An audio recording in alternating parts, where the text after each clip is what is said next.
High above the clouds, there was once a mountain where the gods watched the world below in silence. Olympus, crowned with golden mist, had echoed for ages with laughter, songs, and divine counsel.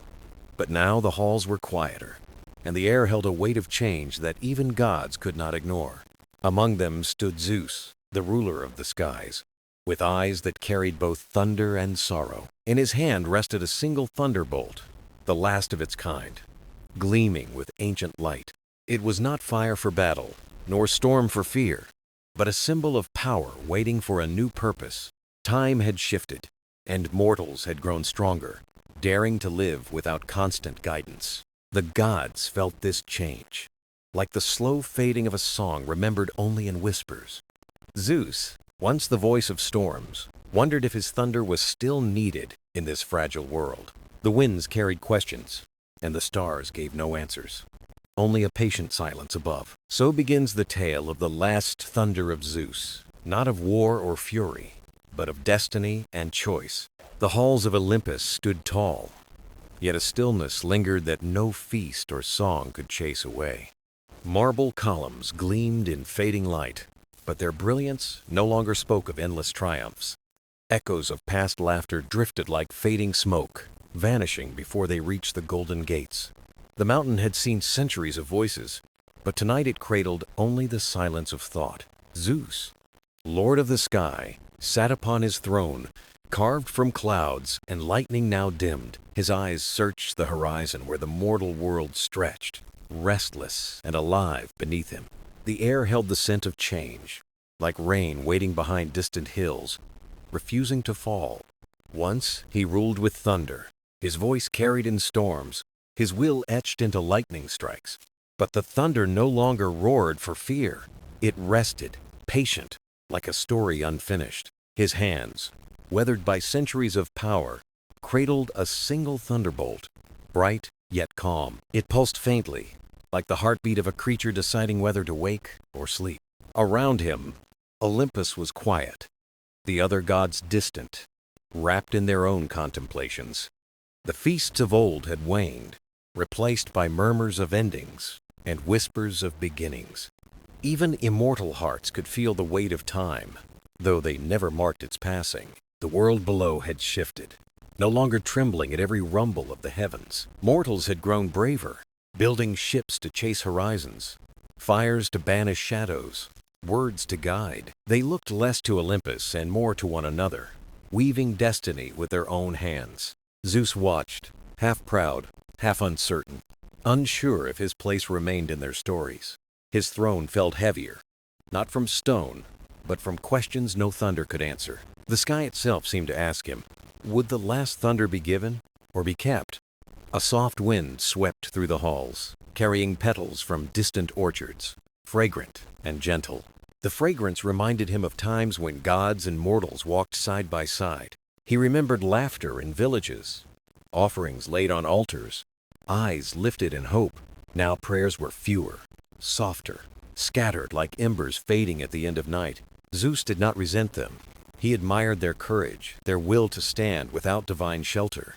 Yet admiration was twined with a quiet ache, a sense of distance he could not mend. He rose from his throne, his figure tall against the twilight sky that crowned Olympus. The last thunderbolt glimmered in his grasp, glowing faintly as if listening to his thoughts. He walked through the great hall, each step echoing, carrying him past statues of memory. Figures of heroes carved in marble lined the path, reminders of ages when thunder guided them. Their stone eyes stared outward, not at him, but at the horizon mortals now chased. He paused, feeling the silence press close, the weight of a choice still unspoken. The storm within him was not rage, but a question, soft as rain, yet heavy as fate. Could a god release what defined him, and still remain more than shadow and memory? Zeus lifted the thunderbolt, watching it flicker with light like dawn breaking in his palm. It did not demand. It simply waited, as if it knew that even power must rest. The sky darkened, clouds gathering, not from command but from the mountain's own breath. Lightning threaded across the distance, a quiet rehearsal of what might yet be unleashed. Yet no strike fell, no roar followed, only the hush of waiting skies around him. The mountain seemed to listen, the stones leaning close as though sharing his burden. Zeus spoke softly, though no ear but Olympus could hear. The world no longer trembles. His words hung in the air, heavy yet tender, a truth too vast for thunder alone. In that quiet, the last thunder slept in his hand, dreaming of the purpose yet to come. The thunderbolt rested in his palm, silent yet alive, its glow steady like a flame, refusing to fade. It was the last of its kind, not forged in war, but carried through centuries as a mark of his reign. Zeus studied its light, soft against his skin, yet filled with echoes of storms once feared by kings. Every strike that once tore through skies was remembered here, folded into its glowing heart. But now it trembled with a quieter energy, like a song shifting from thunderous chorus to whisper. He turned it slowly, watching how light bent, forming patterns like rivers flowing through the clouds. The bolt no longer threatened destruction. It sought instead a new meaning beyond fear and awe. Zeus felt this as surely as he felt the pulse of the heavens, subtle but undeniable. Once, it was a tool of command, bending mortals and even gods to his unyielding will. Now it pulsed as if asking him a question. Am I still yours, or do I belong elsewhere? The silence of Olympus deepened, as though every stone waited for his answer. The wind sighed across the mountain, carrying the scent of pine and distant seas. Zeus closed his eyes and remembered a time when his thunder was welcomed as protection. Villages prayed for rain, and his strike brought harvests, life springing from dry and broken earth. Sailors looked to the sky, and his light guided them safely to distant shores. In those days, thunder was both shield and guide, a beacon wrapped in storm and flame. But memory shifted, and darker echoes returned. Thunder feared storms that broke rather than healed. He opened his eyes, seeing both truths reflected in the trembling light of the bolt. It was not simply power, it was choice, the shape of what he had been and might yet be. The thunderbolt seemed to breathe, not with anger, but with expectation, awaiting its destiny. Zeus spoke softly, his voice heavy yet tender. What are you now, my last companion of storms? The bolt flickered, a thread of light weaving across its surface like a heartbeat answering. It was not a reply in words, but in presence, a reminder that even power carries memory. Zeus rose, stepping into the open air, the sky stretching wide and restless above him. Clouds gathered instinctively, drawn to their master, but they held their rein as if listening. He lifted the thunderbolt high, its glow touching the clouds, staining them gold at their edges. The heavens stirred, not in rage, but in wonder, like children seeing a father after long absence. He felt the mountain beneath his feet, solid and eternal, yet aware of shifting tides. The bolt's light reached farther, spilling over valleys, rivers, and the sleeping mortal lands below. It touched their rooftops, their fields, their seas, without striking, without harm. Instead, it lingered like dawn, quiet, gentle, asking not to be feared but to be trusted. Zeus lowered his arm, the bolt humming as though reluctant to rest again. His thoughts turned inward. Could he release it, and in doing so, release himself? Would the skies remain whole if their thunder no longer belonged to his command? The weight in his hand was no longer heavy with violence, but with possibility. Possibility for mortals, for gods, for the fragile bond that held them both in one universe. He whispered, "Perhaps you are not mine to keep, but mine to give." The bolt glowed brighter, as if those words had freed something long hidden within. The ground did not shake, nor did the skies roar. Instead, a calm spread across Olympus. It was as though the mountain exhaled, relieved that its lord had spoken the truth aloud. Zeus cradled the thunderbolt close, not as a weapon, but as a child carried with care. The silence was no longer heavy. It was patient, waiting for what would come next. In that silence, Zeus knew the last thunder was no longer an end, but the beginning of choice. Night deepened around Olympus, and the stars spread like silver dust across a quiet canvas of sky. The air grew colder, and with it came a whisper, soft as silk yet heavy with ancient authority. From the shadows emerged three figures, woven in gray robes, their presence older than gods themselves. They were the Moirai, the Fates, guardians of the threads that bind every life, even divine. Clotho, with her spindle, carried the hum of beginnings, threads bright as morning light. Lachesis held the staff, measuring lengths of days and choices with patient, unwavering calm. Atropos bore the shears, silent but resolute, a reminder that every path must one day close. Zeus did not rise in defiance, for even he bowed to the mystery of their weaving. The thunderbolt in his hand flickered, its glow bending as though it recognized its place in their design. Clotho's voice, gentle yet unyielding, spoke first. Every spark is born, even lightning, and must find an end. Lachesis stepped forward, her eyes reflecting the light of countless ages. Yet ends can be beginnings. Atropos did not speak, but the quiet weight of her gaze carried a truth beyond words. Zeus lowered his head. The Sky Lord humbled, as the air around them shimmered with woven threads. He saw destinies twisting, mortal and divine, intersecting like rivers that flowed toward unseen seas. The thunderbolt pulsed in rhythm with those threads, as though asking where it belonged among them. Clotho touched the glowing bolt lightly, and sparks danced across her fingers like playful fireflies. "It is not fire alone," she whispered. "It is memory, choice, and the promise of renewal." Zeus felt the truth in her words, a weight lifted yet replaced with a different burden.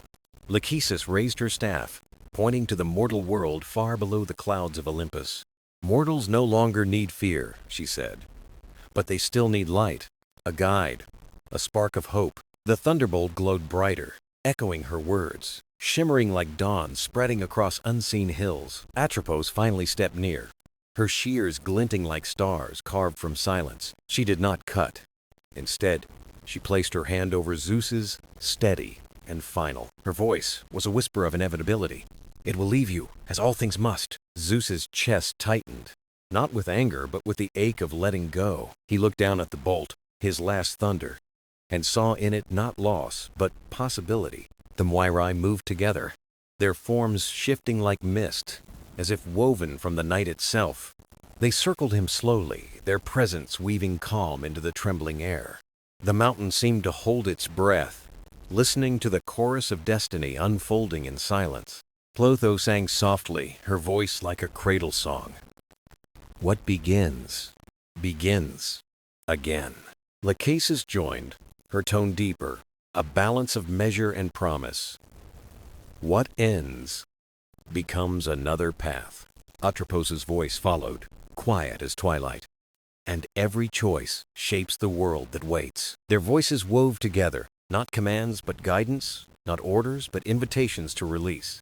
Zeus lifted his gaze, his eyes reflecting both the stars above and the earth below. He understood then. The thunderbolt was never meant to vanish, only to change hands. The Fates stepped back, their work finished, their song fading into the stillness of the night. Zeus stood alone again, yet not alone, for their presence lingered in the air like perfume. The bolt in his hand no longer hummed with possession but with readiness. It was not asking to stay or to leave, it was asking to become something more. Zeus whispered into the silence, "Then let it be as the threads desire." The thunderbolt flared once, bright and clear, as if answering with its own vow. Above him, the stars seemed closer, watching with patient eyes, as though blessing the choice. The night softened, the silence deepened, and the Fates vanished into the fabric of destiny. Zeus remained upon Olympus, his hand still warm with their touch, his heart steadier than before. And so, the last thunder did not mark an ending, but the opening of a door yet unseen. The morning sun rose over Olympus, spilling gold across marble and waking the halls from their silence.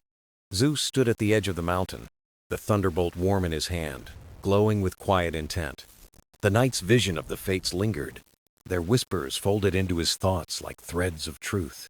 He felt lighter, yet burdened, as though wisdom had been given, but choices still weighed heavily. A sound stirred behind him, measured steady steps echoing with grace across the stone floor. It was Athena, radiant in silver light, her eyes calm, carrying both wisdom and compassion. She approached without haste, her presence bringing balance to the restless energy of the skies. "Father," she said softly, her voice like still water, "you carry a storm in silence." Zeus turned to her, his expression heavy, the thunderbolt gleaming faintly between his fingers. "It is my last," he admitted.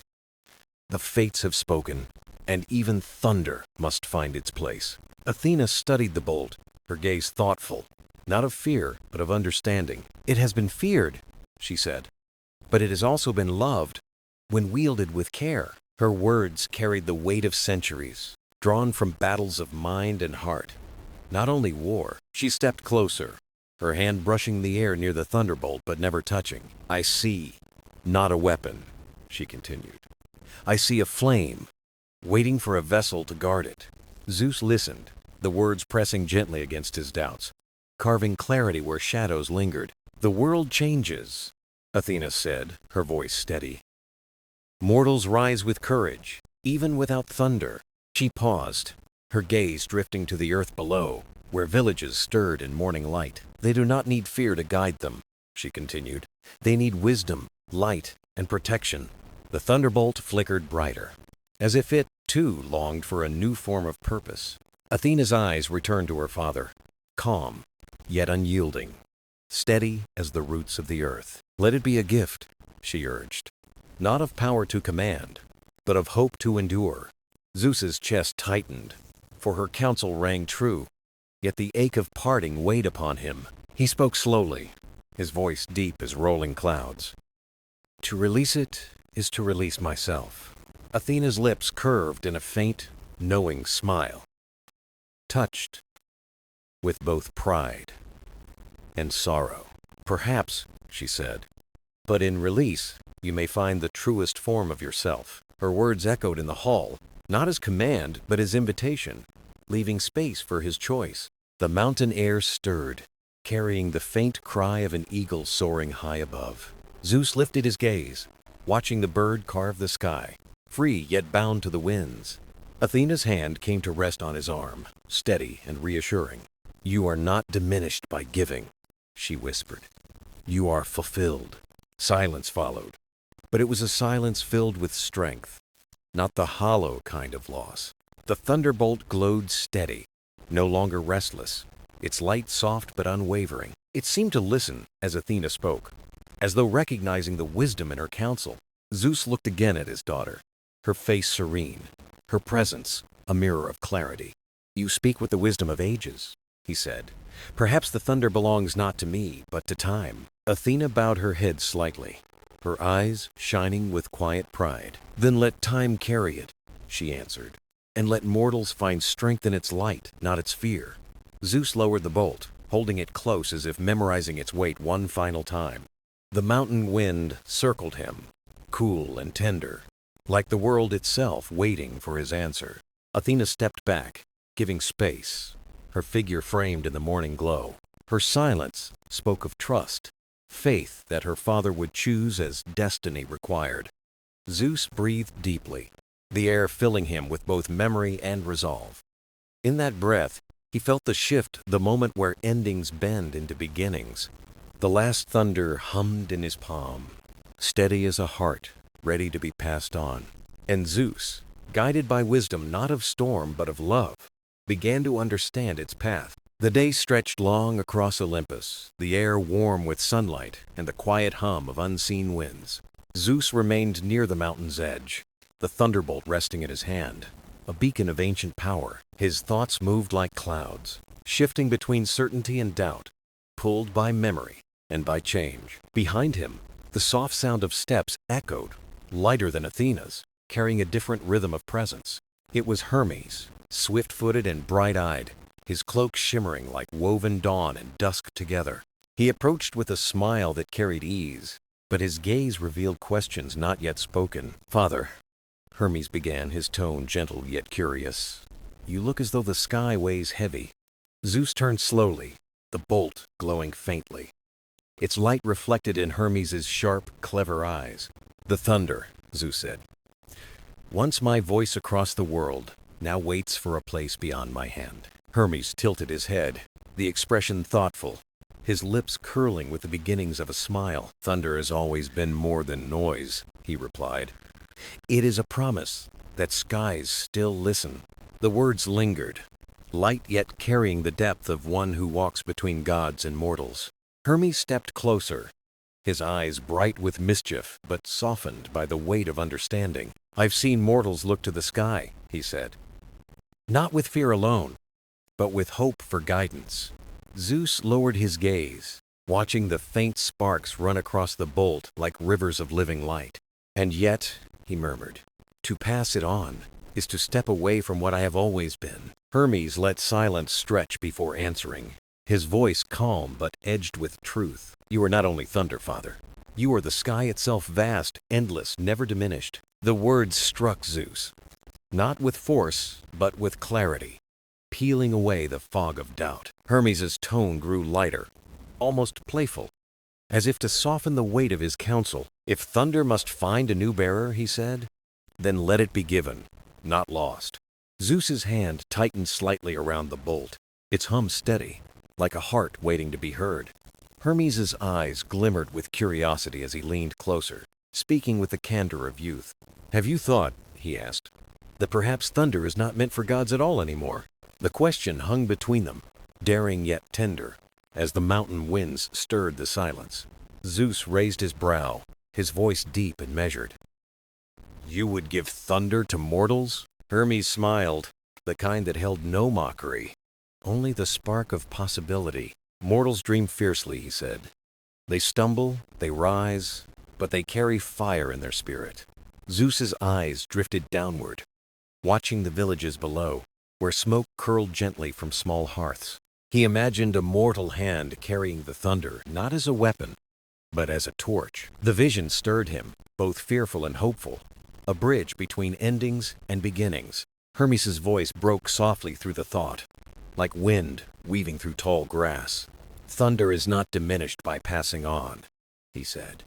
It becomes eternal, echoed in new hearts. Zeus felt the truth in those words, though part of him clung to the weight of memory. He turned fully toward Hermes, searching his son's face for both wisdom and folly. You would entrust what has shaped ages to those bound by time? He asked. Hermes met his gaze without flinching, his eyes alight with courage disguised as mischief. Yes, he said simply, because it is time that teaches meaning more than eternity ever could. The mountain air grew still, as though the world itself listened for Zeus's reply. The thunderbolt pulsed once, bright and gentle, as though agreeing with the words spoken aloud. Zeus's heart swelled with both grief and pride, torn between holding on and letting go. Hermes placed a hand lightly on his father's arm, his touch warm, steady, and alive. Whatever choice you make, he said softly, the sky will still be yours. The thunder only waits. The words eased something within Zeus, loosening the grip of fear that had shadowed him. He lifted the bolt once more, its light spilling across Olympus, warm as morning fire. For the first time, he wondered not of loss, but of what new stories the thunder might write. And so, with Hermes by his side, the thought of parting no longer felt like ending. It felt like the slow turning of the heavens, where one star fades so another may rise. The evening sun slid low across the sky, painting Olympus in amber and long drifting shadows of gold. Zeus stood alone in the courtyard, the thunderbolt glowing faintly, like a star refusing to fade. He had listened to wisdom, to the voices of Athena and Hermes, but still the choice remained. His heart stirred with both longing and fear, torn between holding and releasing what defined him. The marble beneath his feet seemed to hum, as though the mountain itself shared in his unease. Then came another presence, quieter than the rest, soft as twilight's breath across the horizon. It was Hestia, goddess of the hearth, whose flame had never dimmed, gentle and eternal. She carried no weapon, no armor, only warmth and the steady calm of a guiding fire. Brother, she said softly, her voice low and kind, You carry a burden heavy, yet full of light. Zeus turned, meeting her gaze, which glowed with patience as old as the world itself. The thunder waits, he replied, and I wait with it, unsure if release is wisdom or loss. Hestia stepped closer, her hands folded, her presence filling the air with a quiet peace. You see it as an end, she said, but perhaps it is only a turning flame. Her eyes fell upon the thunderbolt, flickering in Zeus's grip like lightning caught in stillness. Fire passes, she continued, from one hand to another, never ending, only transforming. Zeus listened, her words wrapping around him like warmth against the mountain chill. Do you believe, he asked, that mortals could bear the weight of this thunder? Hestia smiled faintly, her face kind, her voice calm. I believe they already bear fire within. She motioned to the villages below, where tiny sparks of life glowed in homes and fires. They build, they dream, they endure, she whispered. What is thunder, if not a flame magnified? The thought stirred Zeus's soul, bridging his fear with a new, tender vision of possibility. The bolt pulsed gently, as though stirred by her words, its light softening in his palm. Hestia placed her hand lightly above the bolt, not touching, but sharing its warmth. It is not yours to keep forever, she said. It is yours to guide to its next place. Her words rang with truth, quiet yet unshakable, like embers glowing beneath ash. Zeus's chest ached, not with sorrow alone, but with the fragile beauty of letting go. He looked again at the villages below, where smoke curled like prayers into the cooling air. The thunder had once been his voice of power, but perhaps now it could be a voice of hope. Flame shared is not flame lost, Hestia said. It becomes brighter, reaching where you cannot go. The marble courtyard held their silence, a silence rich with meaning, not emptiness. Zeus closed his eyes, breathing deep, feeling the thunder hum like a heart beside his own. When he opened them, the world seemed sharper, filled with both grief and grace. Hestia, he said, his voice deep and low. Your words turned storm into light. She bowed her head slightly, her presence steady, unshaken by grandeur or sorrow. I am flame, she replied gently. I remind the gods and mortals that warmth must be shared. Zeus's grip loosened on the bolt, though he did not release it. Not yet. The evening sky stretched wide, painted in hues of violet, fire, and fading Sunday. He felt time's current pulling him forward, urging him toward the moment of release. But still, the weight lingered, the ache of a god facing the twilight of thunder. Hestia turned to leave, her steps light, her voice drifting softly into the cooling air. When the moment comes, she said, remember, flame passed on is never extinguished. Her words trailed like embers into the dusk, leaving Zeus alone once more. Yet in that solitude, the bolt in his hand felt less like a chain and more like a promise. The mountain wind shifted, carrying warmth from unseen fires, carrying voices of mortals rising. And Zeus, standing between storm and silence, began to believe the thunder might endure beyond him. Night fell over Olympus, the stars unfolding like a tapestry stretched across the endless dome of sky. Zeus lingered in the silence, the thunderbolt faintly glowing, softer than fire, steadier than storm. The words of Athena, Hermes, and Hestia echoed within him, weaving counsel into his restless heart.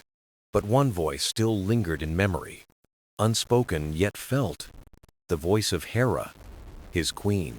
She came quietly, her steps regal, her presence commanding without effort, the air shifting as she neared. Her eyes held strength and sorrow, reflecting both storms weathered and love tempered by time. Zeus, she said, her tone calm, yet edged with something deeper.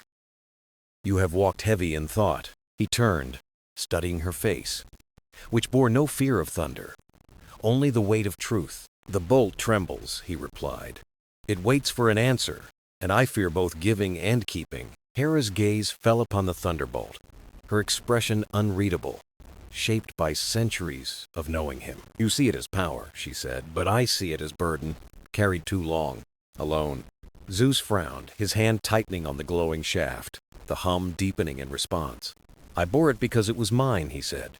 My voice, my command, my bond with the world. Hera stepped closer, her presence steady, her voice unyielding. And what does it cost you, husband? To hold thunder while the years drift quietly below?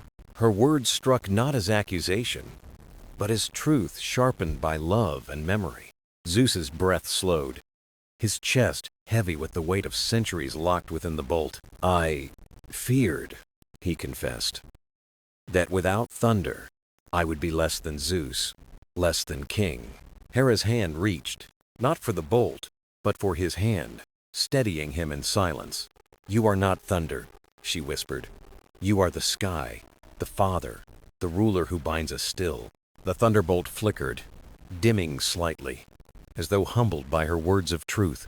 Hera's eyes softened, though her tone remained strong, as was always her way. Release it, she urged. Not for loss, but for freedom, for you, and for the world below. Zeus closed his eyes, the hum of the bolt resonating with his pulse, neither yielding nor raging. Her hand in his steadied the storm within, anchoring him against the tide of doubt. He opened his eyes, meeting her gaze, where love and defiance burned in equal measure. Hera, he said, his voice deep, you have stood beside me through every storm. She inclined her head slightly, a quiet acknowledgement of trials endured and battles unseen. Then hear me now, she said. The storm must pass, so the earth may bloom again. Her words lingered, pressing into his heart like roots anchoring into soil, long unsettled. Zeus lifted the bolt, its glow faint, its hum softer than ever before. He saw not a weapon, but a relic, waiting to become something greater than thunder. Hera's gaze did not leave him, her strength unshaken, her trust complete. You are Zeus, she said, firm and sure. Thunder does not define you, it only follows. The silence that followed was vast, filled with stars, with breath, with the turning of time. Zeus lowered the bolt slowly, his grip loosening, though not yet ready to release. But within his heart, something shifted, like the breaking of dawn across darkened skies. Hera pressed his hand gently, her voice a final whisper into the night. When you let go, it will not be the end. It will be the beginning. The stars shimmered brighter, as if listening, as if waiting for the god of thunder to choose. And Zeus, standing between power and peace, felt the last chains of fear begin to break. The thunderbolt glowed steady, its light no longer storm, but quiet, eternal flame. And for the first time, Zeus believed he could release it and still remain whole. The dawn came slowly, brushing Olympus with pale gold, soft and hesitant, as if unsure of its welcome. Zeus stood where night had left him, the thunderbolt glowing faintly, his hand still reluctant to release. The air carried the fragrance of earth below, fields stirring awake, rivers gleaming beneath first light. He felt the world breathing, no longer trembling at storms, but thriving in its own quiet rhythm. Hera's words lingered in him, anchoring his heart as the sky brightened with gentle certainty. He whispered to himself, if I let go, will the world still remember thunder? The wind moved through the high columns, answering with silence. Not denial, not comfort, only truth. Then came Apollo, radiant, his steps trailing light, his lyre slung carelessly at his side. Father, he said, his voice like morning, why hold thunder when the world already sings without it? Zeus looked upon him, this son of light, who bore no fear of shadow. Apollo smiled, lifting his lyre, strumming a note that lingered like a sunrise caught in sound. Listen, he said. The mortals sing now. Their voices reach the heavens without fear of storm. The note shimmered, carrying echoes of hymns, laughter, and prayers spoken from fields and hearths. Zeus's grip trembled, the bolt pulsing faintly, almost eager to dissolve into morning air. You would have me surrender what made me king, Zeus said, his voice steady yet strained. Apollo shook his head, his golden eyes calm, reflecting light, not borrowed but born within. No, father, it is not surrender. It is gift. A king who releases creates more than one who clings. The words struck deep, stirring something long dormant, a truth buried beneath centuries of command. Zeus turned away, staring into the horizon where mountains rose like guardians of the world below. He remembered when thunder was feared, when storms bent forests, when mortals prayed for mercy. Now he saw fields thriving, cities shining, voices rising strong without trembling. Perhaps Apollo was right. Thunder had been needed. But maybe now its silence was the greater gift. Artemis soon followed, her step silent, her eyes bright with the calm of endless night. She looked at her father, her words soft but sure. Even hunters know when to release the bow. Zeus studied her, the goddess who roamed forests, fierce yet tender in her solitude. She touched the thunderbolt lightly, her fingers tracing its light, not claiming, only acknowledging. "It is heavy," she said. "Too heavy for one heart to carry alone. Let the earth breathe free." The bolt dimmed again, its hum fading like a storm that knows its time has passed. Apollo and Artemis stood together, light and night, waiting, not demanding, only offering truth. Zeus's heart wavered, torn between memory of storms and the quiet promise of peace. He lifted the bolt once more, its glow pale in the dawn, no longer fierce but weary. "I was thunder," he whispered, "but perhaps I must learn to be silence." The sky stretched wide, a canvas unbroken by storm, welcoming the choice that lingered. Hera's words, Apollo's melody, Artemis's calm all converged, weaving a chorus of release. Zeus closed his eyes, his hand loosening further, the bolt trembling like a flame in wind. He saw mortals laughing, singing, building, thriving in a world no longer chained to storm. And he wondered, perhaps for the first time, if thunder had been meant only for a season. The dawn rose higher, light spilling into every corner of Olympus, every shadow lifting. The thunderbolt flickered once, as though bowing, as though waiting for its final breath. And Zeus, surrounded by gods and silence, felt the choice tighten, urgent yet freeing. He drew one deep breath, steady as the horizon, vast as the sky itself. And in that breath, he knew the time of thunder was nearly at its end. The sky stretched vast, endless blue, as if waiting for Zeus to speak his last word of thunder. He stood tall upon Olympus, the thunderbolt faint in his grasp, its glow softer than morning dew. The gods had gathered now, not summoned, but drawn by the silence that trembled through the air. Poseidon came, his trident gleaming, eyes deep as oceans that had seen storms and calm alike. He looked at his brother and said, "Even the sea rests between waves. Let thunder rest as well." Demeter followed, her hair woven with wheat and vine, her hands stained with the work of growth. She touched Zeus's arm gently. "Release it, brother. Let the fields thrive without fear of ruin." Hephaestus limped forward, fire dim upon his hands, yet steady with the strength of creation. "Storm destroys," he said, "but flame builds. Give the world your spark, not your storm." Zeus listened, each word a weight added to the balance within his heart.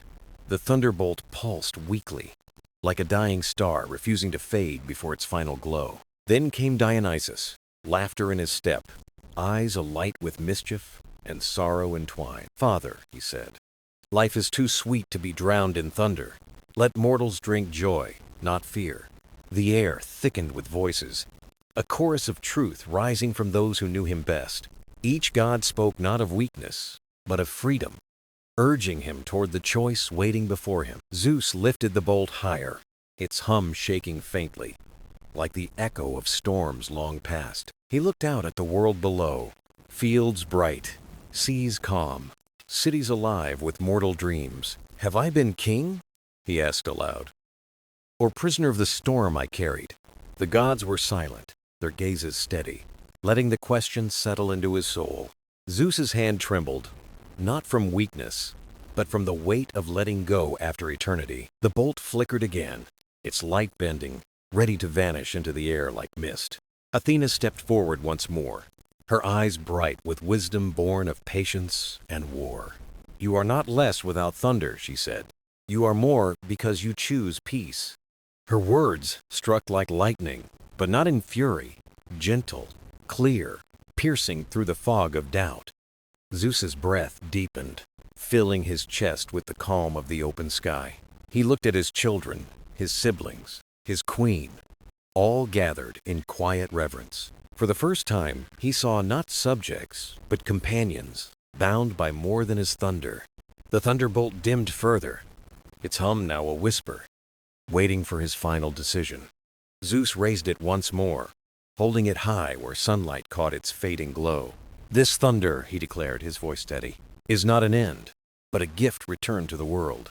The gods bowed their heads, not in mourning, but in respect for the courage of release. The bolt shimmered, cracked softly with light, and began to dissolve into the sky above. Its glow spread outward, turning into threads of brilliance that wove themselves into dawn. The earth stirred below, fields blooming brighter, seas glistening deeper, hearts lifting in unseen joy. Zeus opened his hand fully, and the last thunder of Olympus scattered into endless light. There was no storm, no roar, only silence vast and pure, filled with promise. The gods watched as the sky absorbed the last spark, leaving only warmth behind. And in that silence, Zeus felt no loss, only the vast freedom of the open sky. The thunder had ended, but the world had begun anew. The silence after thunder stretched wide, filling Olympus with a peace no storm had ever left behind. Zeus lowered his hand, now empty, fingers open to the wind that rushed gently past. For the first time, he felt no weight pressing, no hum of power chaining him to the skies. The gods stood still, each carrying the moment as if it were a jewel forged by eternity.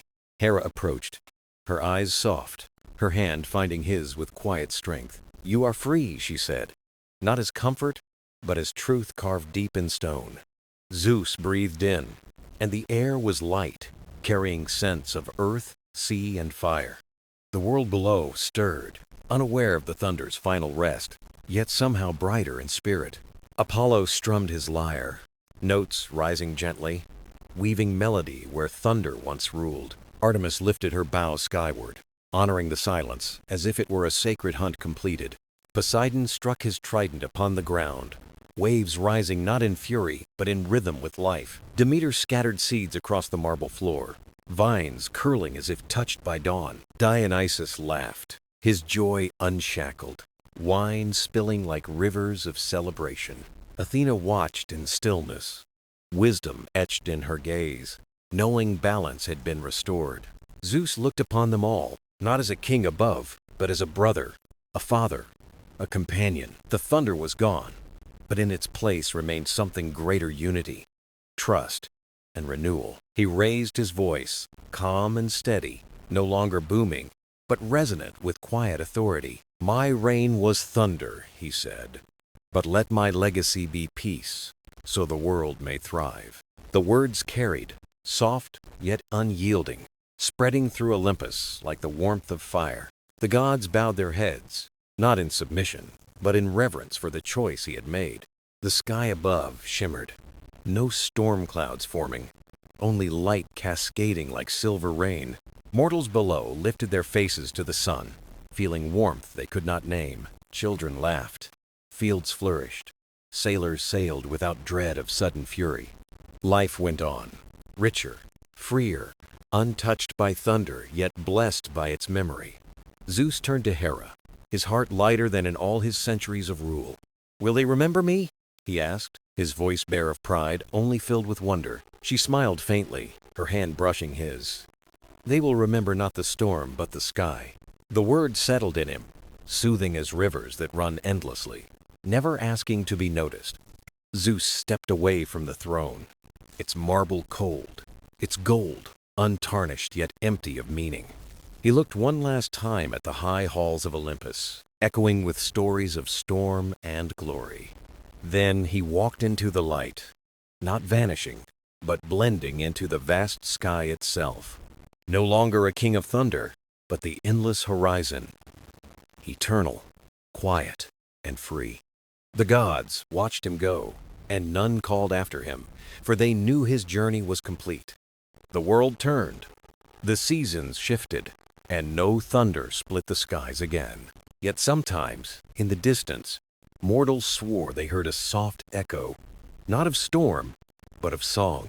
It was not fear, not warning, but blessing, a reminder of the god who chose peace.